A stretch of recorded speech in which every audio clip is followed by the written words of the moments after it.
ayan guys, oh, ano yan ang paksiw ko ngayon guys. Yan ang paksiw na tuna.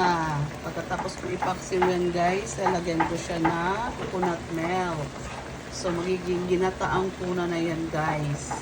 So, napakasimple lang man ang ingredients. Sa paksiw, lagyan mo lang ng ginger. Lagyan mo siya ng bawang, ang onion. Saan na yung onion ko dito? Wala pa akong onion. Ang bagal ng aking assistant. Ayan. Okay ba? Okay. Ayan aking pichay guys. Mamaya malapit na yan. Oh.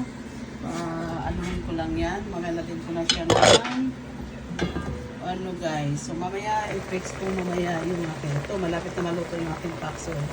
I hope you like it. Vinegar, salt, pepper, ginger, onion, garlic to the sweet. Okay. That's for today. Bye.